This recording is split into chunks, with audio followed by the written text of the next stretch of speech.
Hey there everybody, and welcome to the channel. I'm your host, Apuborama, and in today's video, I'll be breaking into the Vigilante, one of my favorite supercars in all of Grand Theft Auto Online.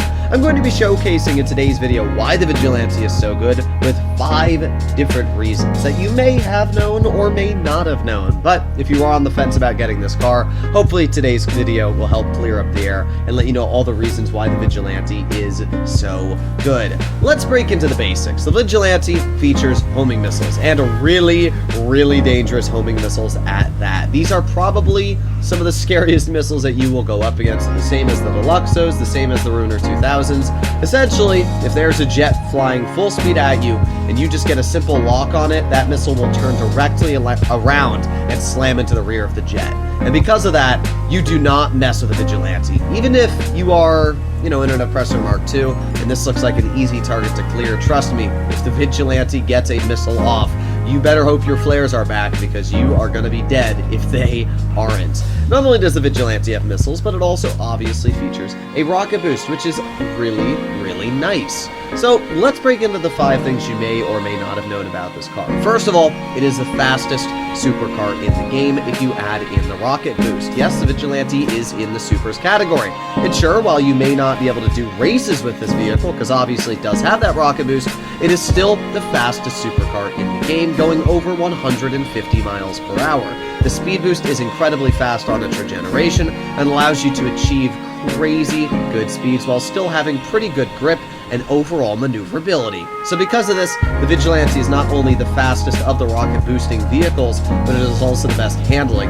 Because of that, in my opinion, the best to drive. And we can see just how easy it is to maneuver through these corners here, no problem whatsoever. And that also brings us into number 4, which is the fact that the Vigilante weighs a crap ton, and it doesn't care if there's vehicles in front of it. For example, that car just got absolutely plowed and pile-drived out of existence. And that's what's really nice, is that, let's say you're doing missions, or you're doing something where there are NPCs that are going to try and shoot you, ram to your car and stop you. Well, obviously, that's not too much of a problem with the Vigilante here. You can see just, it doesn't matter what you're ramming. If it's a big truck or really anything, the Vigilante is just going to push it out of its way. Really no problem whatsoever. I mean, we're literally going into oncoming traffic here, and yeah, it doesn't matter. The Vigilante is a little bit nutty in that regard. Now we break into number 3. And number 3 is actually a really cool one, if you want my personal opinion, and that is the fact that you can actually send people and cars flying the opposite direction. So let's say we got this car here. So if we activate our boost, you can see that indeed the car has gone flying. And I absolutely love this. I think it is one of my favorite things to do in the game, because what you can do is you can line a car up on a ramp and absolutely launch it. In fact, we got a ramp right in front of us here. Let me go get a streetcar and I'll put it on this ramp. And I just want to see how far we can fling the vehicle. Hopefully it doesn't hit the bridge. There we go. We got the perfect car for it. We've lined up a Panto.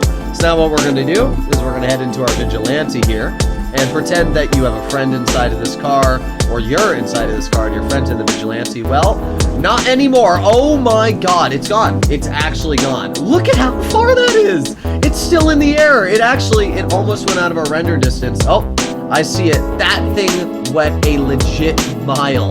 It is all the way on top of the other side of the map. What the heck? Alright, I gotta do that one more time. That was way too fun. Alright, this time I've got a Panto that is the exact same color as my Vigilante. And by the way, this isn't even that big of a ramp. You can definitely find bigger ones like the one at the airport. And here we go. Yeet! Oh my, that was even better. That was the best one yet. Holy, I can't see the car, but it's gone. I can tell you that for a fact. I need to see how far that car went. I'm gonna go drive over there.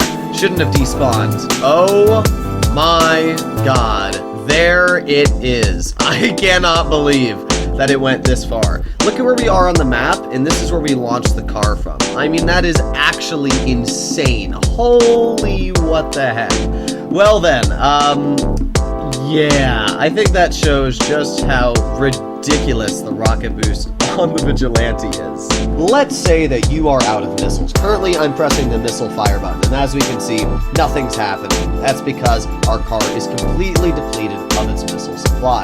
There's a very easy way to fix this, and it's just like having an Oppressor Mark II. You're simply going to go to Manage Vehicles, and you're going to return your personal vehicle to storage. Then once it has been returned to storage, just go back to Manage Vehicles and press Request Personal Vehicle. Look down. The reason you want to look down is because the vehicle is going to spawn wherever you're not looking. So as we can see, it has spawned right in front of me. And there you go. Now we have a fully restocked Vigilante. So that took me, what, 5-10 seconds to do. Didn't even have to call the mechanic.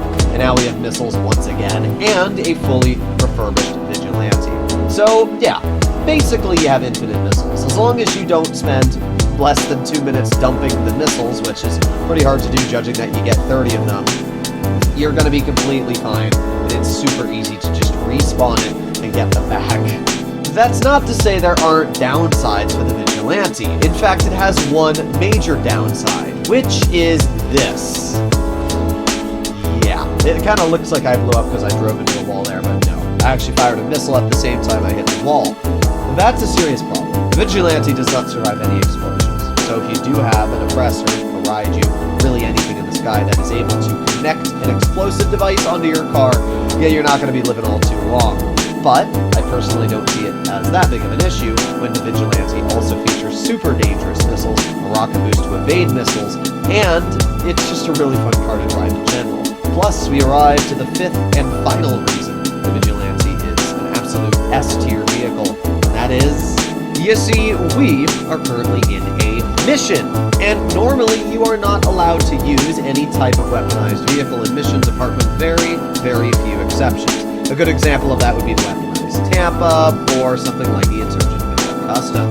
But you're not able to use the Toreador, the Oppressor Mark II, the Deluxo, any of those vehicles you're not allowed to use in missions. So you can imagine how this being the only homing missile vehicle is a little overpowered when I'm able to just drive around and just, you know, shoot a couple homing missiles at people around me and absolutely obliterate them. It's a little, just a little bit broken, you can imagine. Yeah, you know, this is really fair and balanced, definitely. Look at the skill I'm using to complete the mission. Oh yeah, oh yeah, oh yeah. Sorry, I missed you. Let me hit you very briefly. There you go, you're dead. Oh, somebody rolled around the corner. Anyway, oh no, anyway, oh no, that one missed. Darn. This is actually ridiculous. I mean, everything's dead. There's like one guy left, and there you go. So we have basically cleared out the entire hangar. Oh, wait, there's 2 guys left. There you go. Now we've cleared out the entire hangar, and we can head into the Titan and finish off this mission. Yeah. The Vigilante, because it can be used in missions, is completely overpowered. It is the only homing missile firing vehicle in the game that can be used in missions. And you can understand why that is so powerful, because whether you're doing heist setups with friends, or you're literally doing anything that involves using homing missiles, literally the only way to go is using something like the Vigilante. Now to be fair, I've kind of failed doing this mission because I didn't, oh, you know what, okay, yeah, I've kind of failed this mission. But either way, you get the point. You can use homing missiles while in missions, which is absolutely stupid. Come on! Get around it! Get around it! I can do it! Have you ever seen a 2-propeller Titan fly? Well, apparently it does work. Not very well. We are incredibly slow. But, well, we are flying. So, let's bring the Titan onto the grounds here and complete this mission. Done. Oh god, oh god!